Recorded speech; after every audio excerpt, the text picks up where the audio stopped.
आप सभी लोगों का हमारे यूट्यूब चैनल आरएन क्लासेज पर स्वागत है। इस वीडियो में हम लोग साइंस के महत्वपूर्ण एमसीक्यू देखेंगे और साइंस में भी किसका देखेंगे, फिजिक्स का देखेंगे। जो बेस्ड ऑन किस पर होगा, प्रीवियस ईयर में पूछा गया है। बहुत महत्वपूर्ण क्वेश्चन होंगे, इम्पोर्टेंट क्वेश्चन है। आप लोग ध्यान से इसको देखिएगा।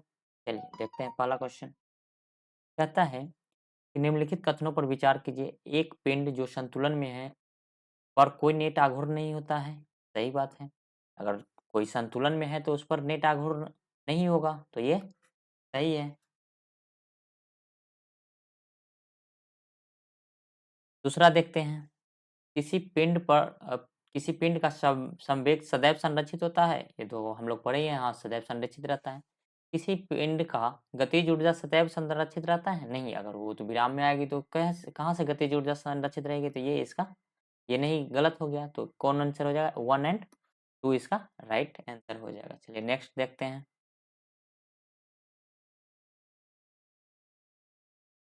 नेक्स्ट क्या है। किसी घर्षण किसी व्यक्ति किसी घर्षण रहित क्षैतिज धरातल पर खड़ा है। इस धरातल पर एक निश्चित दूरी तक वह कैसे आगे बढ़ सकता है। निश्चित बात है, घर्षण रहित है, घर्षण है ये नहीं है। तो एक तो खड़ा है वही बहुत है।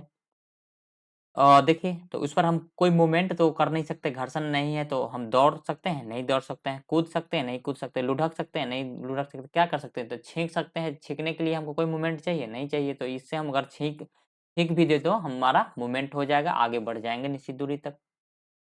ठीक है, चलिए नेक्स्ट क्वेश्चन देखते हैं। कहता है निम्नलिखित में से किसका सहित केंद्र वस्तु के बाहर होता है। किसका बाहर होता है। तो क्रिकेट गेंद के अंदर तो अंदर में होता है, तो ये तो इसका आंसर नहीं होगा। पुस्तक में भी अंदर होता है, फाउंटेन पेन में अंदर होता है, तो ये तो होगा नहीं। तो किस में होगा, वलय में। किसमें, वलय में। आंसर हो जाएगा राइट, वलय। नेक्स्ट क्वेश्चन देखते हैं।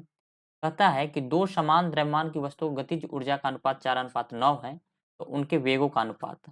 तो सबसे पहले तो हमको निकालना पड़ेगा कि गतिज ऊर्जा क्या होता है। गतिज ऊर्जा होता है हाफ भाई एम वी स्क्वायर। तो दो गो है तो हम एम वी वन स्क्वायर कर देते हैं, दूसरा का half M V two square कर देते हैं। ये कितना दिया है, 4:9।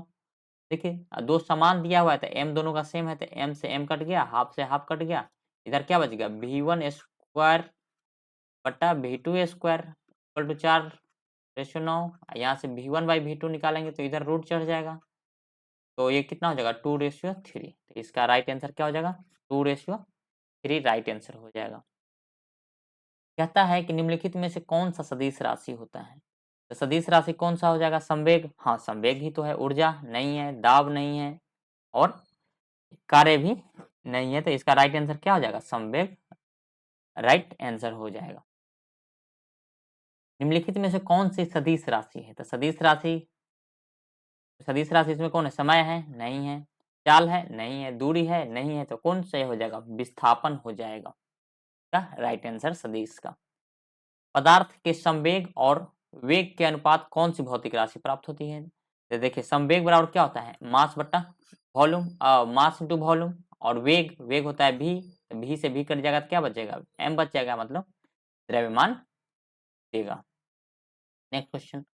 हवाओं में हवाओं की ऊर्जा कैसी होती है। तो हवाओं क्या आती है, हवा बहती रहती है, तो उसमें कौन सी ऊर्जा हो जाएगी, इसमें गतिज ऊर्जा हो जाएगी। चलिए नेक्स्ट देखते हैं। वॉशिंग मशीन, जो हम लोग कपड़ा साफ करने की मशीन होती है, किस सिद्धांत पर काम करते हैं, तो अपकेंद्रण पर करते हैं। किस सिद्धांत पर काम करते हैं, अपकेंद्रण पर करते हैं। चलिए नेक्स्ट क्वेश्चन देखते हैं। एक ट्रेन जैसे ही चलना आरंभ करती है, वैसे बैठे हुए यात्री पीछे की ओर झुक जाता है, तो एक ही इस कारण होता है। अगर कोई स्थिर से गति में जा रहा है तो ये स्थिर जड़त्व के कारण होता है, तो स्थिरता का जड़त्व होता है। देखिए एक ट्रक, एक कार, एक मोटरसाइकिल गतिज ऊर्जाएं समान है। क्या है, गतिज ऊर्जा समान है। एक सेकंड रुक जाइए, थोड़ा माउस को एडजस्ट कर ले। हाँ, गतिज ऊर्जा क्या है, समान है। एक समान अवरोधक बल लगाया जाए तो क्रमशः एक्स और वाई जुड़ एक्स वाई और जेड दूरी पर रुकेंगे। जब उसमें गतिज ऊर्जा समान है और सेम अवरोधक बल लगा रहे हैं तो क्या होगी, समान दूरी पर रुकेंगे तो x equal to Y equal to Z हो जाएगा। इसका राइट आंसर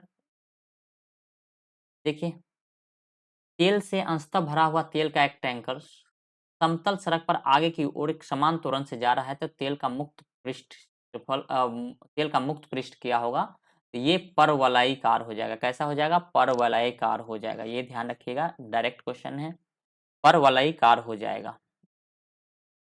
त्वरण ज्ञात करने के लिए, त्वरण ज्ञात करने के त्वरण बराबर क्या होता है, ए बराबर होता है v माइनस यू बटा टी। अब देख लेंगे क्या हो, ए बराबर v माइनस यू बटा टी, या ये आप लोग याद किए हुए v बराबर u प्लस ए टी। तो इसमें से आप चूज कर लीजिएगा वो। नेक्स्ट क्वेश्चन देखते हैं, कहता है कि निम्नलिखित निम्न कथनों पर विचार कीजिए। एक तीक्ष्ण वृत्ताकार पथ पर तीव्र गति से जाता हुआ चार पहियों वाला वाहन, चार पहियों वाला वाहन क्या है, तेज तीक्ष्ण वृत्ताकार पथ है, तो उसमें क्या होगा, देखिए इसमें क्या होगा, तो कहता है बाहरी पहिया पर पलटेगा, अंदर की पहिया पर पलटेगा, बाहर की तरफ फिसलेगा, अंदर की तरफ फिसलेगा। तो ये देखिए, ये क्या होगा, बाहरी पहिया पर उल्टेगा, क्योंकि जब तीक्ष्ण पर रहेगा तो कहाँ, बाहरी पर ही पलटेगा, और बाहर की तरफ फिसलेगा। ये इसका राइट आंसर हो जाएगा। कौन कौन हो जाएगा, बाहर पहियों पर उल्टेगा और बाहर की तरफ फिसलेगा, तो मतलब एक और तीन इसका राइट आंसर हो जाएगा। चलिए नेक्स्ट क्वेश्चन देखते हैं, न्यूटन का पहला गति नियम क्या देता है, तो हम पढ़ रहे हैं क्या देता है, न्यूटन का पहला गति नियम जड़त्व का देता है, तो इसका राइट आंसर हो जाएगा जड़त्व का हो जाएगा। रॉकेट किस सिद्धांत पर कार्य करता है, रॉकेट किस सिद्धांत पर कार्य करता है, याद करिए, रॉकेट कार्य करता है न्यूटन का तृतीय नियम, न्यूटन का तृतीय नियम पर कार्य करता है। चलिए नेक्स्ट क्वेश्चन देखते हैं, पत्थर को ठोकर मारने से व्यक्ति को चोट लगने का कारण क्या होता है, तो ये प्रतिक्रिया होता है। न्यूटन का थर्ड लॉ क्या बोलता है, एक्शन इक्वल टू रिएक्शन, वही होता है। नेक्स्ट क्वेश्चन, एक समान गति वाला पिंड क्या हो सकता है, एक त्वरित नहीं हो सकता है, क्या नहीं हो सकता, ये गलत हो जाएगा। त्वरित हो सकता है, हाँ हो सकता है, हमेशा त्वरित रहेगा जरूरी नहीं है, एक समान वेग रहेगा जरूरी नहीं है, तो क्या हो सकता है, त्वरित हो सकता है। नेक्स्ट, लिफ्ट में मनुष्य का प्रत्यक्ष वजन वास्तविक वजन से कम कब रहता है, जब हम नीचे की तरफ जाते हैं तो कम रहता है, ऊपर की तरफ जाते हैं तो बढ़ जाता है, और एक समान से जाता है तो कोई परिवर्तन नहीं रहता है। तो इसमें क्या हो जाएगा, जब लिफ्ट समान गति से नीचे आ रही हो तब। नेक्स्ट क्या है, गति पालक चक्र भाप इंजन का महत्वपूर्ण हिस्सा क्यों होता है, गति पालक चक्र क्या होता है, तो ये नाम से ही डिफाइन है कि गति को बनाए रखने के लिए, गति को समान रखने के लिए ये लगाया जाता है। नेक्स्ट, किसी उपग्रह में अंतरिक्ष यात्री द्वारा गिराया गया चम्मच क्या होगा, अब मालूम है कि अंतरिक्ष में कोई चीज गिराएंगे तो वो अंतरिक्ष के ही कक्ष में चक्कर लगाता रहेगा, ये क्या हो जाएगा, उपग्रह की गति का अनुसरण करता रहेगा। दूध का मथने का क्रीम अलग हो जाता है, इसका क्या कारण है, हम लोग पढ़े हैं अब अपकेंद्रण बल, तो ये इसका राइट आंसर हो जाएगा अपकेंद्रण बल। चलिए देखिए नेक्स्ट, एक समान वेग से चल रही गाड़ी में से एक व्यक्ति प्लेटफॉर्म पर एक गेंद गिराता है, तो प्लेटफॉर्म पर खड़े एक प्रेक्षक द्वारा देखे जाने वाली गेंद का पथ कैसा होगा, तो ये गेंद का पथ परवलयाकार होगा। कैसा होगा, परवलयाकार होगा, ऋजु रेखा नहीं, ये सीधा कैसे हो जाएगा, वृत्त कैसे बन जाएगा, ये हो जाएगा परवलयाकार हो जाएगा। देखिए क्या है, एक गोली टकराती है, अनुप्रस्थ घर्षणहीन मेज पर पड़े एक ठोस के ब्लॉक में घुस जाती है, तो इस प्रक्रिया में कौन सी राशि सुरक्षित रहती है, संवेग और गतिज ऊर्जा, गतिज ऊर्जा तो रुक जाएगा, केवल गतिज ऊर्जा नहीं, ना संवेग ना, ये क्या हो जाएगा, केवल संवेग, संवेग ऊर्जा ही संरक्षित रहती है। एक मकान की छत से भूमि की ओर एक पत्थर गिराया जाता है, तो उस पत्थर की गतिज ऊर्जा अधिकतम कब होगी, जब हम नीचे की ओर गिराते हैं तो उसका गतिज ऊर्जा बढ़ते जाता है, कब सबसे मैक्सिमम होगा, ठीक टकराने से पहले, भूमि पर पहुंचने के ठीक पहले। रॉकेट की गति किस पर काम करता है, द्रव्यमान संरक्षण, द्रव्यमान का इसमें क्या काम है? द्रव्यमान संरक्षण होगा? नहीं होगा। आवेग संरक्षण, आवेग का कोई काम नहीं है। ऊर्जा संरक्षण, ऊर्जा का तो कोई है नहीं। तो संवेग संरक्षण किस पर? संवेग संरक्षण पर काम करता है। बताते हैं, निम्नलिखित में से किसने न्यूटन के पूर्व ही बता दिया था कि सभी वस्तुएं पृथ्वी की ओर आकर्षित करती है? तो ये कौन हमारे भारत के महान ऋषि किसने? ब्रह्मगुप्त ने बता दिया था। गुरुत्वाकर्षण का सिद्धांत किसने दिया था? ये तो सब जानते हैं कि न्यूटन ने एप्पल को गिरते हुए देखा, तो किसने दिया गुरुत्वाकर्षण का सिद्धांत? ये न्यूटन ने दिया था। अंतरिक्ष यात्री निर्वात में सीधे खड़ा नहीं रह सकते हैं क्योंकि वहां ग्रेविटी नहीं होती। क्या नहीं होती? ग्रेविटी नहीं होती है, इसलिए वो लोग खड़ा नहीं रह सकते, गुरुत्व नहीं होता है। इसका राइट आंसर ये हो जाएगा। अंतरिक्ष यान में जो चक्कर लगा रहा है, सेब एक सेब छोड़ा जाता है तो वह क्या होगा? अंतरिक्ष यान में कोई भी चीज क्या होगा? उसी कक्षा में करने लगा। पृथ्वी की ओर गिरेगा नहीं। कम गति से गतिमान होगा नहीं। अंतरिक्ष यान के साथ साथ उस गति से गतिमान रहेगा। अधिक गति से गतिमान होगा नहीं, गलत। नेक्स्ट क्वेश्चन देखते हैं। लकड़ी, लोहा और मोम के समान आकार के टुकड़े समान ऊंचाई से पृथ्वी पर गिराया जाता है, तो कौन सा टुकड़ा सर्वप्रथम पृथ्वी के सतह पर पहुंचेगा? देखिए इसमें है, देखिए अगर दो कॉन्सेप्ट होता है, अगर हवा के प्रेजेंस में रहेगा और विदाउट हवा में रहेगा। ये हवा में, विदाउट हवा, विदाउट हवा रहेगा तो सब सम एक साथ गिरेगी, और हवा में रहेगा तो जो भारी होगा वो गिरेगी पहले। इसमें क्या है? इसमें हवा का चर्चा नहीं है, सिर्फ ऊंचाई की चर्चा है, तो हम लोग हवा इग्नोर करते हैं। तो ये क्या होगा?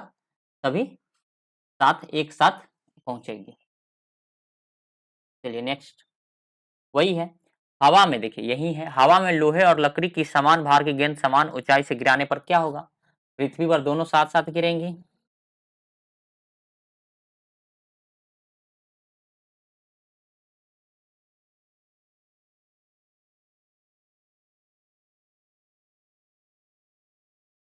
समान भार की गेंद समान ऊंचाई से गिराने पर पृथ्वी पर दोनों साथ साथ गिरेगी? नहीं, दोनों साथ साथ क्यों गिरेगी?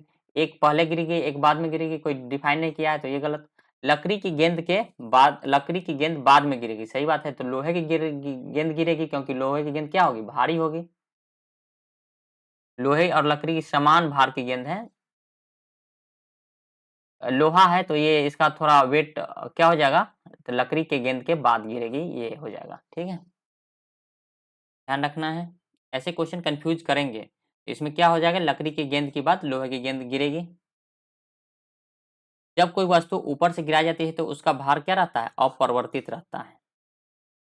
देखिए कहता है दो गेंद ए और बी 10 केजी और 1 केजी, ये 1 केजी है, 1 केजी की है, तो उन्हें 20 मीटर की ऊंचाई से एक साथ क्या है? एक साथ गिराया जाता है, तो निम्नलिखित में कौन सा सही होगा? दो गेंद है, एक क्या है? 10 केजी का है और एक 1 केजी का है। तो इसमें देखिए हवा की चर्चा नहीं किया गया है, तो क्या हो जाएगा? भूमि पर दोनों ए बी और एक साथ पहुंचेगी।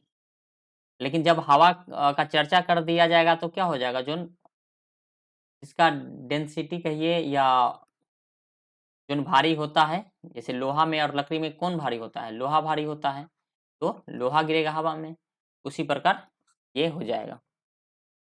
चलिए इस पूरा सीरीज में इतना ही क्वेश्चन था। धन्यवाद।